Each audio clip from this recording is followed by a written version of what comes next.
Iyi ni radio BBC gahuza miryango ivugira i Londres kuri metero 19, 25, 31 na 41. Ivugira ku mirongo ya FM mu karere k'ibiyaga bigari no kuri interineti kuri bbcgahuza.com.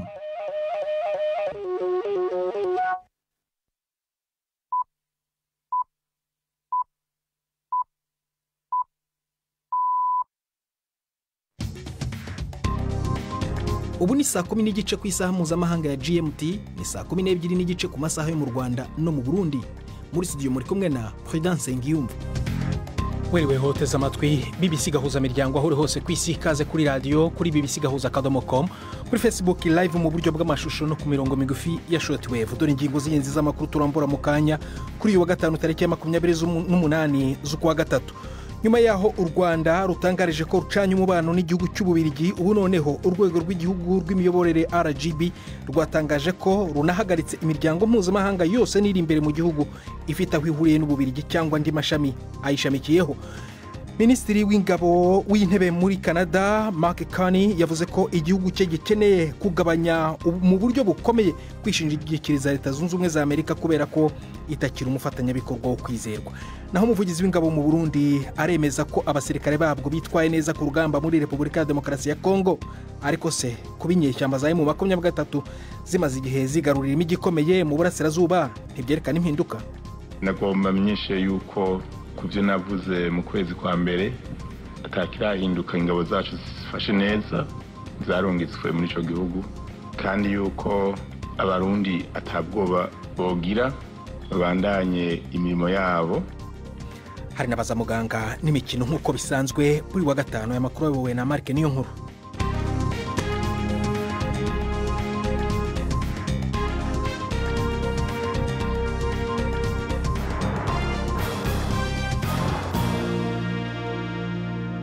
Ibi byose ni mukanya nyuma y'uko Robert Patrick Misigaro abagezaho incamake y'andi makuru avugwa ku isi. Igisirikare kiri ku butegetsi muri Myanmar gisanzwe cari yubakiye ko uruzitiro ku buryo budasanzwe casavye amakungu gutabara nyuma yaho nyamugigima ikomeye cyane ishegesheye akarere ko hagati mu gihugu. Umuvugizi wa leta ku mugwa mukuru Naypyidaw yabwiye ibiro ntaramakuru by'Abafaransa ko hakenewe imfashanyo vuba cyane. Aho iyo nyamugigima yashikiye ni hafi y'umujyi wa Mandalay usanzwe utuwe n'abantu umuriyoni n'igice. Itumatumako ryahagaze mu bice byinshi by'igihugu.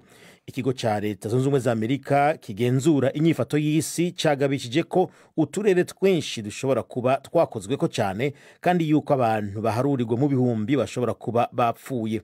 Aho yavugana na BBC, Richard Lackett, muhinga mu vya nyamugigima wo mu kigo British Geological Survey, nawe yavuze ko atewe ubwoba n'ivyabaye. Ibyangiritse Myanmar bizaba byinshi cyane. Icyo nshatse kuvuga, reba gusa ibyangiritse i Bangkok, kandi ni ahantu hari ku ntera ya kilometero 1000. Umutingito ubwawo waruri kuri kilometero 6 gusa uvuye mu mujyi utuwe n'abantu miliyoni 1.2 million. Twibaza ko ari nk'abo, cyangwa tuvuge nk'abantu barenga miliyoni 2 bari mu gace umutingito wakozeho cyane. Rero ndatinya ko hagomba kuba hapfuye abantu benshi. Igisirikare ca Israel kivuga ko cagavye igitero ku bubiko bw'indege zitajamwe abadereva zizwi nka drone bukoreshwa na Hezbollah mu muhana uri mu bumanuko bwa Beirut. Kare igisirikare kigwanira mu kirere ca Israel cyari cabwiye abatuye mu muhana wa Dahiye kuhava imbere y'uko hagabwa igitero gikomeye kuri iyo nyubakwa. Video zashizwe ahabona zerekana abantu batekewe n'ubwoba bariko barashwiragira. Nico gitero ca mbere kuva habaye amasezerano yo guhagarika imigwano yo mu kwezi kwa 11 guheruka hagati ya Hezbollah na Israel. Igisirikare kivuga ko kiriko kiragaba ibitero kuri Hezbollah nyuma yaho ibisasu bibiri vya rocket biterewe muri Israel biturutse mu bumanuko bwa Libani. Greenland yatangaje ishigwa ko rya leta nshasha haciye amasaha makeyi icegera ca Perezida wa Leta Zunze Ubumwe za Amerika J.D. Vance akoze urugendo atatumiyemwo muri ico cibare gisa n'icigenga ariko kigegukira Denmark. imigambwe 4-5 yatsindiye intebe mu nama nshingamateka mu matora mu ntango za kuno kwezi niyo yashinze iyo leta y'ubumwe. Ugiye kuba umushikiranganje wa mbere Jens Frederik Nielsen yashimangiye ku bumwe mu gihe Greenland ihanganye n'igitsure gituruka hanze. Ibi abivuze mu gihe President Trump amaze gutangaza katari gake ko Amerika ishaka kwigarurira Greenland. Aya na makuru ya BBC. Umukuru w'igihugu ca Zimbabwe Emmerson Mnangagwa yagenye umugaba mukuru w'igisirikare mushasha. Ivyo akaba bigize mu gihe hitezwe imyerekano kuwa mbere yateguwe n'imigwi y'abahoze ku rugamba. President Mnangagwa amaze igihe ahamagarirwa nako gutanga imihoho n'abahoze bamushigikiye bamwagiriza gutwara igihugu nabi hamwe n'igiturire. Ni inkuru ya Shingai Nyoka ari Harare mushikirizwa na Yvette Kabatesi. Mu ntangiriro z'iki cyumweru mu buryo butunguranye Perezida Mnangagwa yasezereye mu ngabo umugaba mukuru wazo ahita mugira ministre wa siporo ubuhanzi n'umuco. Kuri ubu noneho yatangaje ko Emmanuel Matutu wahoze ari General Major ahita atangira inshingano nshya. Ibi bibaye mu gihe itsinda ry'abavuye ku rugerero ryahamagariye gukora imyigaragambyo kuwa mbere isaba Perezida kwegura. Nubwo hatazwe umubare w'abazayijyamwo, Minisitiri w'umutekano yaburiye abanyazimbabwe bazitabira iyo myigaragambyo. Polisi yabujije kwitwaza intwaro cyangwa ikindi kintu cyose gishobora kwifashishwa mu rugomo mu gihe cy'iminsi 4 mu murwa mukuru. Umukuru w'ishiramwe mpuzamakungu ONU yahamagariye abarongozi ba Sudani y'Epfo gushira ibigwanisho hasi bagashira imbere ineza abanyagihugu babo. Antonio Guterres yagabishije yuko umwumvikano w'amahoro muri Sudani y'Epfo urimwe akajagari, avuga ko ibiriko biraba vyibutsa ibihe bibi vy'intambara zo hagati mu gihugu zahitanye abantu ibihumbi 400. Kare wahoze ari umushikiranganje wa mbere wa Kenya Raila Odinga yashitse muri Sudani y'Epfo gufasha gutanguza ibiganiro mu twigoro tw'akarere two kugerageza guhosha uruhagarara hagati ya Perezida Salva Kiir n'icegera ciwe Riek Machar ubu apfunzwe icamaso. Ubushikiranganje bwo kwivuna abansi bw'Ubwongereza buvuga ko bwatanguje itohoza gihutirwa nyuma yaho amajana y'impapuro z'igisirikare zitorewe zanyanyagiye mwibarabara mu gisagara ca Newcastle mu buraruko bw'igihugu. Zimwe muri izo mpapuro ziriko amakuru y'ibanga yerekeye abasirikare, ibigwanisho hamwe n'ukuntu bakurakuranwa ku kazi. Izo mpapuro zimwe zanditse ko amajambo yerekana ko ari zibanga zatowe n'umukunzi w'umupira w'amaguru yabwiye BBC ko zariko ziranyanyagira ziva mu mufuka ukoreshwa mu gutuma ucafu. Amategeko ya leta y'Ubwongereza avuga ko impapuro zibanga zitegerezwa guturirwa canke zigahindurwa ubunywenywe. Preda. Urakoze Robert Patrick Misigaro kuri ayo makuru ya BBC.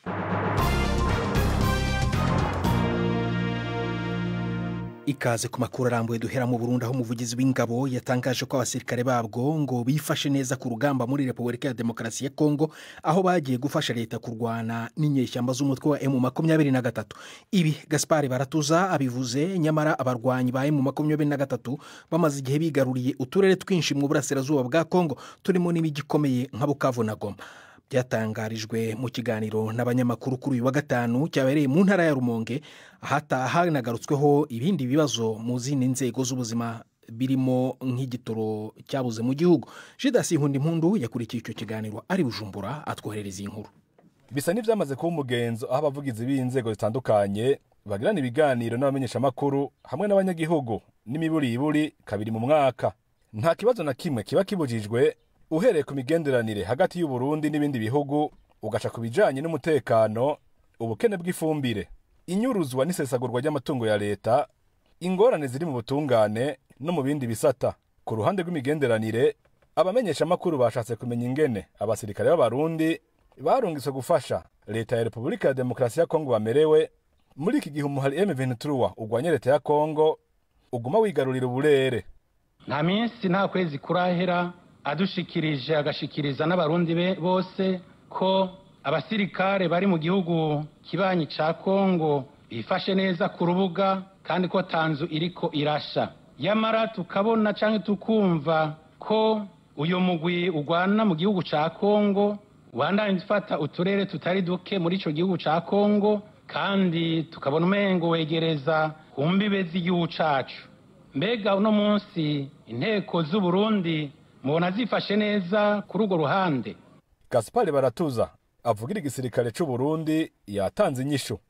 Nagomba menyeshe yuko kuvyo navuze mu kwezi kwa mbere atakirahinduka, ingabo zacu zifashe neza, zarungitswe muri ico gihugu, kandi yuko abarundi atabwoba bogira, babandanye imirimo yabo, ibisigaye abijejwe barabibona, kandi ntihagire uwundi usubira guha agaciro uwo mugwi, kuko si mu Burundi uriko urakorera, ntihagire usubira kugira ubwoba. Rero abamenyesha makuru bagarutse no kwikena ry'igitoro rimaze imyaka 3 ryugarije Burundi. Ni mu gihe leta yagiye itangaza ingingo zitandukanye mu ntumbero yo kurondera umuturama, ariko kihagoma gikenye, ibi bigahungabanya rwose imirimo y'ubutunzi. Ikibazo leta y'u Burundi gushika uno munsi yovuga ko ubukene bw'igitoro bwabuze umuti canke uwo muti uzoboneka kwa kangahe. Umuvugizi wa leta Jerome Niyonzima yibukije ko igitoro kirangurwa mu mafaranga y'agaciro, ayo nayo ngo akaba ari make, ariko yavuze ko abantu batotakaza umwizero ngo kubera leta iri kiyaronderera mu gisata c'ubutare. Igitoro uko gikenye no munsi siko kizoba gikenye ejo. Mu bintu bimanura agaciro k'idolari, imbere y'igitoro hari ico bita ubutare. Aho bukera rero, kandi si kera aho bukera dutangura gusunika amakonteneri y'ubutare bushowe buvuye mu Burundi, kandi bushowe ku izina rya Repubulika, amadolari azoza igitoro kiboneke. Ariko mutomoye neza muvugizi wa leta, muvuze muti ejo aho bukera, ejo aho bukera ni amezi angahe, imyaka ingahe? Sinoca ndakubwira ngo tuzoshora ejo canke ngo tuzoshora kuwa kabiri, mugabo nawewe utisamaje, utirengagije, uri kurarunguruka hirya no hino, urabona yuko amashirahamwe ubu ari ku kivi yerekana ubutare hirya no hino bwari bwaranyegejwe. Iki kiganiro cabereye mu ntara ya Rumonge mu bumanuko bushira uburengero bw'u Burundi. Gildas Yihundimpundu, i Bujumbura. Urakoze Gildas. Mu kanya turagaruka mu Burundi, ariko reka tunyure mu Rwanda, kuko nyuma yuko iki gihugu gitangarije ko gicanye umubano n'igihugu cy'Ububirigi, birasa naho ikibazo cyafashe indi ntera.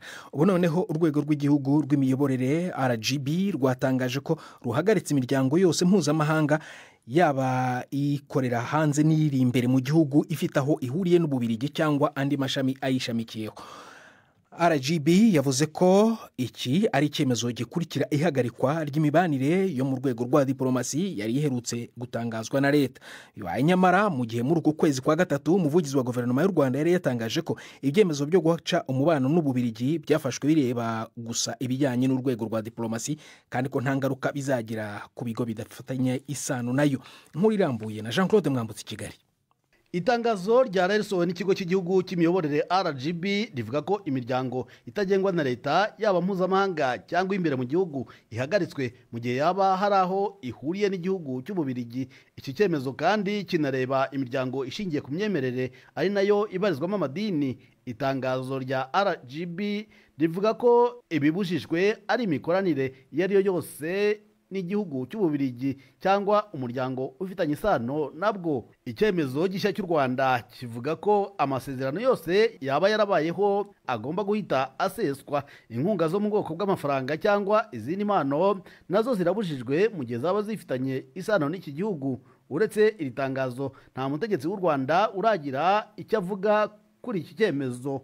Umukozi wa kimwe mu bigo by'ubucuruzi gifitanye isano n'Ububirigi wambwiye ko atifuza ko mutangaza amazina, yavuze ko bataramenya neza niba ikigo cyabo kiri mu bigomba guhagarikwa, mu gihe hategerejwe ibisobanuro nyabyo bigomba gutangwa n'uruhande rw'u Rwanda. Uyu mukozi avuga ko afite impungenge nyinshi kimwe na bagenzi be.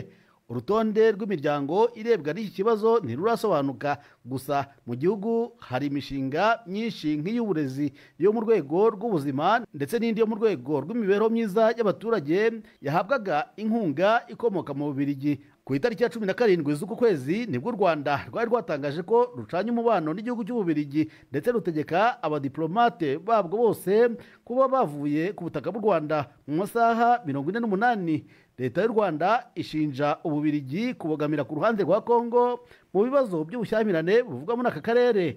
Ikindi cyababaje abategetsi b'u rwanda ni ibihano byinshi rwafatiwe n'iki gihugu ndetse rukanatangiza umugambi wo gukangurira ibindi bikomeye guhagarika inkunga zagenerwaga u Rwanda. Minisitiri w'ububanyi n'amahanga w'iki gihugu Maxime Prevot yavuze ko icyemezo cyo guhagarika umubano bitangijwe n'u Rwanda kibabaje. Kuri we ngo iki ni ikigaragaza ko u Rwanda rwaranzwe na politiki yo guhangana aho kwiyambaza ibiganiro iyo habayeho kutumvikana ku bibazo runaka. Jean Claude Mwambutsa, BBC Gahuzamiryango i Kigali.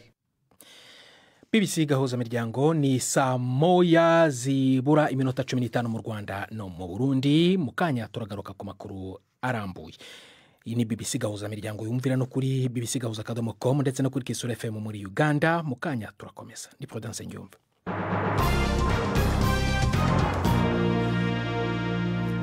Dusubire mu Burundi ku nkuru twari tubagejejeho yihagarikwa ry'ikinyamakuru Yaga. Ejo hashize kuwa kane inama nkuru y'igihugu ishinzwe kugenzura ibinyamakuru CNC mu mfunyafunyo cyangwa se impine yatangaje ko ikinyamakuru kizwi cyane mu biganiro bikundwa n'urubyiruko gihagaritswe by'agateganyo.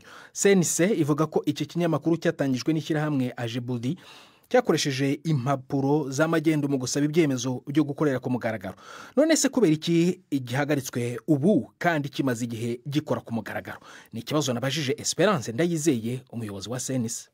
Ishyirahamwe Ajebudi ryakizanye yari maze imyaka myinshi rikora yakora nk'ibindi bintu mugabo ikimenyesha makuru nta misi myinshi yaragitanguye. Cyanditswe mu nama nkuru ije kumenyesha makuru muri Ndamukiza umwaka wa 2023.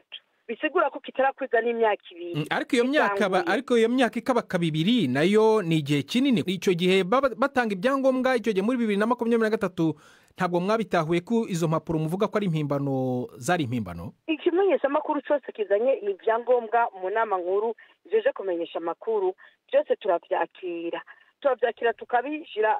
Mubyakira mutabanjije kugenzura neza ibyangombwa bizanye? Ego turabisuzuma ariko byabonetse yuko kuko bagumye baza kutubwira yuko ikimenyesha makuru twemereye gifite ibipapuro bya magendo. Rero niho tumaze gukubwira amatohoza mu bushikiranganje bujejwe kwemerera amashirahamwe niho twamenye yuko by'ukuri byari byo ico kimenyesha makuru urupapuro gikoresha ari urupapuro ubushikiranganje buvuga ko ari magendo. Twebwe rero ahubwo twari tuzi yuko mwoca mufata indi ntambuko yo kubaza ikinyamakuru Yaga kw'ivyo inama nkuru ijeje kumenyesha makuru yavuze ko ari byo canke ko atari. Ariko tutaravugisha Yaga baratse gatoya Madame Esperance, tutaravugisha Yaga kuko rimwe mwafashe icyemezo cyo kubahagarika. Muravuze muti twabibwiwe ko urupapuro bakoreshaga rwa ruhimbano. Mwabibwiwe nande mwabimenye ryari? Twabibwiwe n'ubushikiranganje bujejwe intore hagati mu gihugu. Ubushikiranganje twabwandikiye kuva tukivyumva burateba kutwisha ko bwari ko buragira amatohoza. Mwabyumvise ryari nyine nicyo kibazo nababazaga. Haciye iminsi tubimenye nakubwiye ko ikimenyesha makuru cyatanguye muri Ndamukiza 2023. Nakubwiye ko inyuma yaho ariho mu nama nkuru ijeje kumenyesha makuru bamenye ko ariko ntabwo ibyo nabyumvise mwabisobanuye Madame Esperance, ariko nababazaga se hashize mwabimenye mu kuhe kwezi? Mwabimenye muri 2024, mwabimenye muri 2023, mwabimenye muri uyu mwaka? Nta gihe runaka mushobora gushyiraho mukatunga gatoki mutakavuga muti twamenye iki gihe? Byamenyekanye kuva muri 2023 ikimenyesha makuru kikiza. Aha, none niba byaramenyekanye icyo gihe kikiza kuki mutahise mugihagarika mugategereza imyaka yenda gukaba kabiri? Erega wowe ugomba gufata ko kugihagarika aribyo byaje mugabo habanje kuba amatohoza. Habanje kuba amatohoza kumenya niba ibaruwa yaturutse mu biro byanyu cyangwa itaturutse mu biro byanyu, ibyo bigafata igihe cyenda kumara imyaka ibiri. Urumva twebwe mu nama nkuru ije kumenyesha makuru twari gushobora gufata ingingo tutarose icyemezo cyo mu bushikiranganje bw'intore gihugu kitubwira yuko ugo rwandiko rufise umukono wabo atari urwandiko gukuri. Ko hari abavuga ko iki cyemezo mugifashe kubera ko mushobora kuba mufite impungenge z'uko gishobora kuzabangamira ibikorwa byo mu matora ateganyijwe mu kwezi kwa gatanu cyandika nk'inkuru zidashimisha ubutegetsi. Mubura bivugaho iki byo?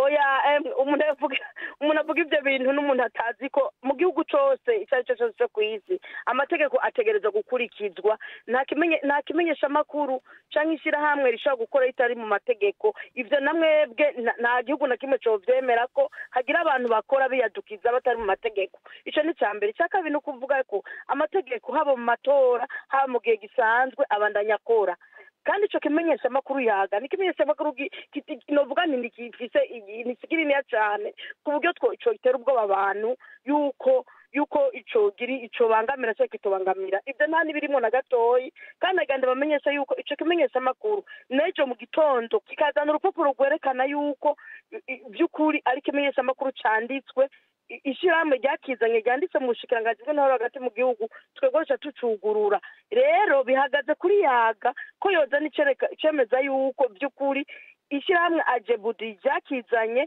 ari ishyirahamwe ryemewe n'amategeko n'ejo mu gitondo tucugurura ntaho bihuriye rero no kubangamira itangazamakuru nk'uko bamwe barimo kubivuga bajya babivuga n'abantu bataba batohoje neza nta kintu na kimwe cyotuma ikimenyesha amakuru yagana kubyo ko atari ikimenyesha amakuru giteye ubwoba cyane ikimenyesha amakuru gisanzwe kandi ngaha mu Burundi nagenda kubwira yuko kiri mu bihugu byemera ubwigenge bw'amenyesha amakuru kuko ikimenyesha amakuru mu Burundi ni byinshi cyane kandi bivuga ku munsi no mu ngingo zafashe harimo n'ibyo kwemera ibindi bimenyesha amakuru bishasha none byogenda gute ko babangamira amagoma bugurura bagoma baba benshi Esperance Ndayizeye umuyobozi wa CNC urwego rushinzwe kugenzura ibitangazamakuru mu Burundi tugeze ku isaha y'imikino na Yves Bucyane Kigali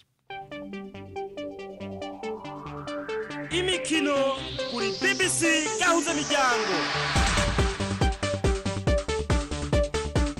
mwireho neza abateze amatwi BBC amakuru y'imikino ndayahera mu Rwanda shampiyona y'umupira w'amaguru yagarutse nyuma y'akaruhuko k'imikino mpuzamahanga y'amakipe y'ibihugu ikipe ya Rayon Sport iyoboye urutonde rwa shampiyona iracakirana na Mukura Victory Sport ikipe rukumbi yashoboye kuyitsinda muri shampiyona umukino hagati y'ayo makipe uraba kuri uyu wa gatandatu hano i Kigali aha nanone niho APRFC itegeye ngo irebe ko Mukura yakongera kuyifasha kugabanya ikinyuranyo cy'amanota ane atandukanya izi kipe zihanganiye igikombe cy'uyu mwaka APRFC yo izakina ku cyumweru ihura na Vision iri ku mwanya wa nyuma undi mukino abakunzi ba ruhago bategereje cyane nuzahuza ku cyumweru ikipe ya Kiyovu Sport ikurikiranye na Vision ku rutonde rw'iziri mu kaga ko kumanuka Kiyovu Sport izakina na Police FC iri ku mwanya wa gatanu mu Burundi naho shampiyona y'icyo gihugu izakomeza amakipe ahanganiye igikombe azakina n'amakipe abaye Aigle Noir ya mbere ku rutonde rw'agateganyo izakina na Interstar iri ku mwanya wa 9 naho Bomamuru ya kabiri ikazahura na Royal Vision iri ku mwanya wa 12 Aigle Noir irayoboye n'amanota 52 irusha Bomamuru amanota 2 gusa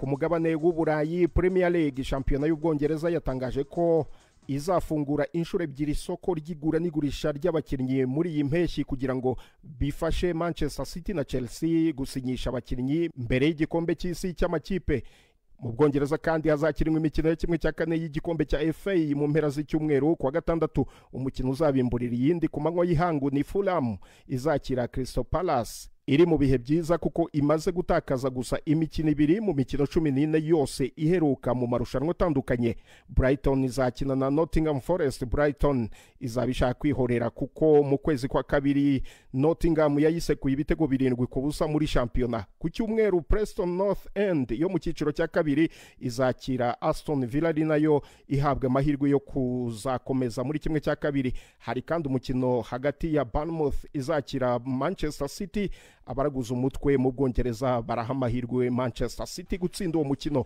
ayo niyo y'imikino nabahitiyemo uyu munsi gendi Yves Bucyane BBC gahuza miryango muri Afrika no kwisi yose Urakoze Yves Bucyane kuri ayo makuru y'imikino tuguma i Kigali n'abaza muganga mugezweho na Yvette Kabatesi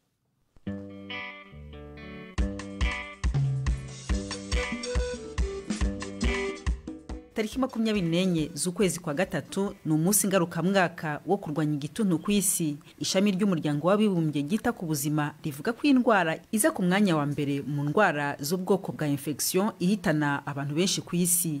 Mu Rwanda rero ho byifashe bite? Dr Yves Mucyo Habimana nuwo mu ishami rishinzwe kurwanya igituntu mu kigo cy'igihugu cy'ubuzima RBC. Mbere na mbere nabwira abaturarwanda yuko igituntu kigihari, kubera yuko tuvuze ku mibare yavuye muri raporo y'umwaka wa 2023-2024 uyu mwaka turangije, yerekana yuko twagize abarwayi 8,551.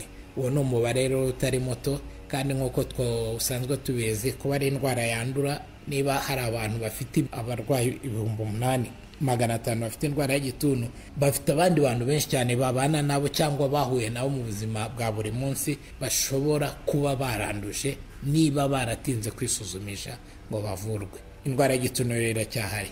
Icya kabiri ni uko n'indwara y'igituntu cy'igikatu nayo igihari, kuko ugendeye n'ubundi kuri iyo raporo ya 2023-2024 twagezemo abarwayi 92. Nubwo rero abandura ari benshi, Dr Yves yemeza ariko ko n'abakira ari benshi. Igituntu kivuwe kiravurwa kigakira. Muri 2023-2024 imibare yerekanye yuko ku barwayi b'igituntu gisanzwe hafi 90% barakize, mu gihe abarwayi b'igituntu cy'igikatu bashyizwe ku miti, no kuvuga mbere h'umwaka muri 2022-2023 nabo 91% bakize. Tukongeraho gushishikariza abantu yuko ugize ikimenyetso cy'uburwayi agaragaza yihutira kugera kwa muganga kugira ngo amenye ikibazo arwaye. Yagera amahirwe make bagasanga yaranduye indwara y'igituntu, akumva yuko ijuru ritamugwiriye, ahubwo akamenya yuko agomba gukurikirana neza ubuvuzi bamugeneye, ari imiti, ari ibizamini bamusaba gutanga kugira ngo rero ko ya miti umubiri ugenda yakira, ndetse nuko indwara igenda ishira mu mubiri we akabitangira igihe, ubundi azavurwa kire muri rusange. Abo bakize burundu asubira mu buzima busanzwe bikibagirana rwose ko yigeze kurwara igituntu wenda cy'igikatu, tutanze urugero. Yego rwose, cyane cyane abivuje kugenda bakira, nta n'ikintu na kimwe cyatuma utekereza ko yigeze kurwara igituntu mu gihe cyashize. Ariko mu bivuza baratinze, nubwo bakira indwara y'igituntu, usanga rimwe na rimwe bagira ibindi bibazo basigarana mu buzima bwabo, cyane cyane mu bijyanye n'ubushobozi bwo guhumeka. Ibihaha bye yatinze kubivuza, twa dukoko tugenda tubyangiza, ku buryo nubwo dukoko twashizemo ariko ari igice twasize kitakibasha kwinjiza no gusohora umwuka uko bikwiye. Akaba ariyo mpamvu nyine dukomeza buri gihe gushishikariza abantu kwivuza hakiri kare ku mubiri wabo. Nubwo rero abakira ari benshi, iyo umuntu yanduye igituntu cy'igikatu akenera ubuvuzi buhambaye. Ku bw'ibyo leta y'u Rwanda ifite ibigo 2 byihariye byakira aba bantu iyo bakimara kwandura, ariko nyuma bakazakomereza kuvurwa bataha. Kubera uburyo bwo kuvura indwara y'igituntu cy'igikatu bugoye kurusha uburyo bwo kuvura indwara y'igituntu gisanzwe, ndetse n'abarwayi bakaba abenshi imiti y'igituntu cy'igikatu ikunze kubagora mu minsi ya mbere bagitangira imiti. Niyo mpamvu usanga cyane tubatangiriza imiti ahantu hari abaganga cyangwa itsinda ry'abaganga ryabugenewe ribafasha gutangira ya miti, ndetse rikabafasha no gukurikirana umunsi ku wundi, umunota ku wundi, uko umubiri wakira ya miti, kugira ngo uwo umubiri we ugize ikibazo ku miti bamuhindurira hakiri kare bitagombye kumugiraho ingaruka. N'ibibazo iyo miti kunze gutera ni ibihe? Ikibazo cya mbere ni uko abantu batangiye imiti y'igituntu cy'igikatu bakunze kugaragaza ibibazo byo kuruka ndetse no kubabara mu nda no kwishimagura ku ruhu. Ibyo ni ibibazo bikunze kugaragara ku barwayi hejuru ya 70-80%, ariko bigenda bishira uko iminsi umurwayi amenyerezwa imiti, kandi akenshi bikaba biri ku rwego rwo hasi. Habaho n'ibibazo noneho bigaragara inshuro nke, ariko akenshi byo bikaza biri ku rwego rwo hejuru, bishobora kugira ingaruka zikomeye ku murwayi. Hari nk'imiti igabanya uburyo umubiri ukora amaraso, ku buryo bishobora kumuviramo kugira icyo bita anemi mu gifaransa, aho umubiri ugira urugero ruri hasi cyane rw'amaraso, ndetse no kugira ngo rwa rugero ruzongere ruzamuke bikaba byagorana, kuko ntabwo ari amaraso yagabanutse nk'umuntu wagize igikomere akava, ahubwo icyagabanutse ni uburyo bw'umubiri bwo gukora amaraso buba bwangiritse ku buryo bifata ikindi gihe kirekire cyo kuba bwasubira ku murongo. Ariko hakaba n'imiti ishobora guteza ibibazo byo kuba impyiko zahagarara gukora uko bikwiye, bikaba byaviramo n'umurwayi urupfu igihe bitagaragaye hakiri kare. Dr Yves Mucyo Habimana watubwiraga ku bijyanye n'uburwayi bw'igituntu. Ni naha rero dusoreje, naho utaha muramuke neza. urakoze Yvette, natwe naha dusoreje ibiganiro byacu. Ejo nimvo n'imvano tuzagira na kiganiro cyihariye na perezida w'u Burundi.